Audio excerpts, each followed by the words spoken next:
Russian military planes violated Swedish airspace on Wednesday, according to information provided by the Swedish Defense Forces. Swedish media reported that two Sukhoi Su-27 and two Sukhoi Su-24 fighter jets entered Swedish airspace east of the Baltic Sea island of Gotland, adding that the incursion was short-lived. The Swedish Air Force described the incident as being particularly serious given the current situation, and called the Russian actions unprofessional and irresponsible. Russian military aircraft often violate Swedish and Finnish airspace, but the Swedish Air Force noted that the majority of these infractions are accidental. The force said it scrambled a Jas-39 Gripen fighter jet in response to the incursion and to identify the Russian aircraft. The incident occurred on the same day as Finnish defense forces took part in a joint military exercise organized by Sweden in the maritime area west of the island of Gotland. The drill aimed to test and develop the interoperability of the country's navies and air forces, a press release from the Finnish Defense Forces stated.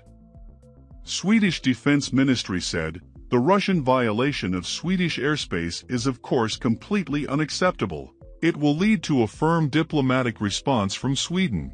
Swedish sovereignty and territory must always be respected." Tensions with Russia have been climbing following the Kremlin's invasion of Ukraine last week. In response, 38 nations have imposed flight bans on Russian planes, and Moscow has been repeatedly hit with sanctions. Among those countries to take a stance against Russia was Sweden, whose Prime Minister, Magdalena Andersson, announced earlier this week that she would be sending Ukraine 5,000 anti-tank weapons along with protective gear. She said, "Sweden has not done anything like this since the Soviet Union attacked Finland in 1939. Many Swedes see it as self-evident to extend a helping hand to those who are under attack. But I know that there are also those of us who ask what consequences this will have for Sweden. Will it make us a target for Russian retaliation?" The security situation in Sweden's neighborhood has been deteriorating for several years. It has now gotten even worse. During the Russian invasion of Ukraine, Finland took part in a joint military exercise organized by Sweden in the maritime area west of the island of Gotland. At the same time, Finland's defense minister Antti Kaikkonen met with his Swedish counterpart Peter Hultqvist in Gotland to discuss the current security situation as well as cooperation. Finnish Minister Kaikkonen said, "The intensified security situation emphasizes the importance of good cooperation and joint training. We are taking care of our area." The defense ministers of both countries considered the situation very serious.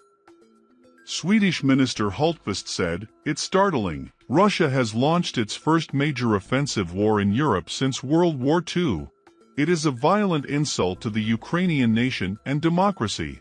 It demonstrates the nature of the Russian regime, its unpredictability, and its readiness to use military force and military violence to achieve political goals." Both Finland and Sweden have made historic decisions on arms exports to Ukraine.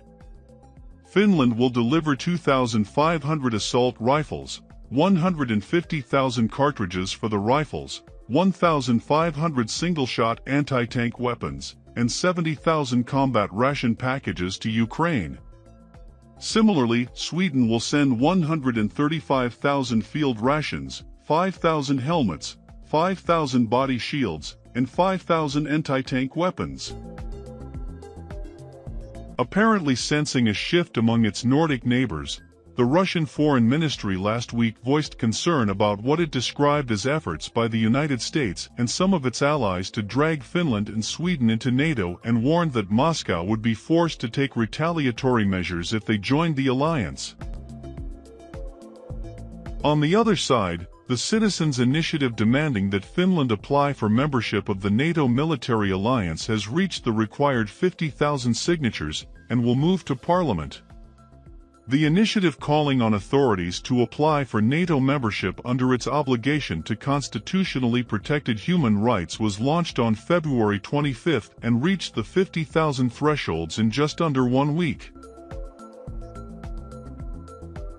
Another NATO-based citizens' initiative demanding a referendum on the issue garnered the necessary number of signatures, having been launched on February 21, and currently has the support of over 76,000 people. The attack on Ukraine prompted both Finland and Sweden to break with their policy of not providing arms to countries at war by sending assault rifles and anti-tank weapons to Kyiv. For Sweden, it's the first time offering military aid since 1939, when it assisted Finland against the Soviet Union. Separately, the United States is an important and close partner of Finland and Sweden. The three signed a trilateral statement of intent in 2018 on their defense relationship. Sweden is the first non-NATO member to acquire the Patriot missile defense system. Late last year, Finland announced its decision to buy 64 Lockheed Martin F-35 fighters to replace its aging F/A-18 fleet. Finland and Sweden are members of the EU and do not consider themselves neutral. The correct term would be militarily non-aligned. Interestingly, Lavrov omitted any reference to an adequate response on Russia's part, perhaps wanting to avoid fanning the flames of the ongoing NATO debate in both countries. Although, as that geopolitical landscape makes a paradigm shift with Russia's military intervention in Ukraine, Putin intends to achieve the Finlandization of Kyiv, or rather apply the Finnish model, in reference to the EU nations' policy of neutrality during the Cold War.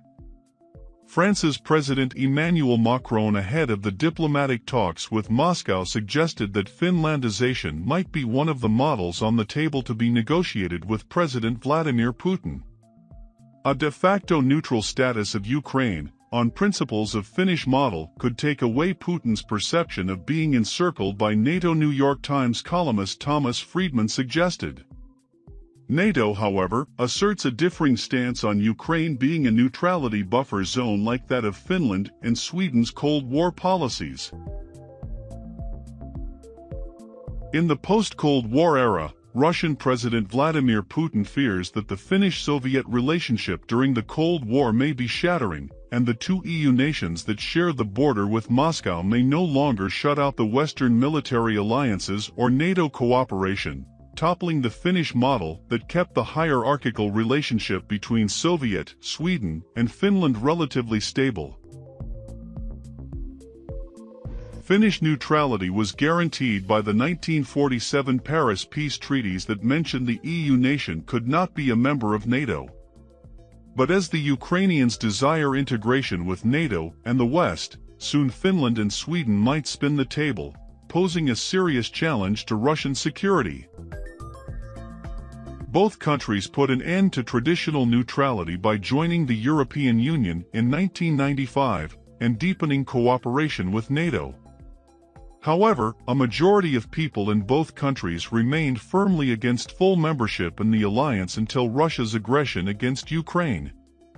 The Nordic duo, important partners for NATO in the Baltic Sea area where Russia has substantially increased its military maneuvers in the past decade, has strongly stressed that it is up to them alone to decide whether to join the military alliance. In his New Year's speech, Finnish President Sauli Niinistö pointedly said that Finland's room to maneuver and freedom of choice also includes the possibility of military alignment and of applying for NATO membership, should we ourselves so decide. NATO Secretary-General Jens Stoltenberg noted last week that for Helsinki and Stockholm this is a question of self-determination and the sovereign right to choose your own path, and then potentially in the future, also to apply for NATO. There are no set criteria for joining NATO, but aspiring candidates must meet certain political and other considerations. Many observers believe Finland and Sweden would qualify for fast-track entry into NATO without lengthy negotiations, and membership could be a reality within months. Finnish Prime Minister Sanna Marin said this week that her Social Democratic Party would discuss possible NATO membership with other parties, but didn't set a time frame. She said everyone agrees that the events of the past weeks have been a game changer.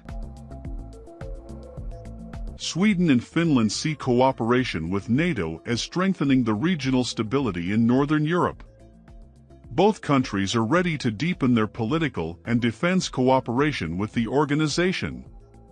It is likely, however, that in the face of Russian aggression, NATO will focus on guaranteeing the security of its members, which means that even its closest partners, such as Finland and Sweden, may play a smaller role than during the past few years.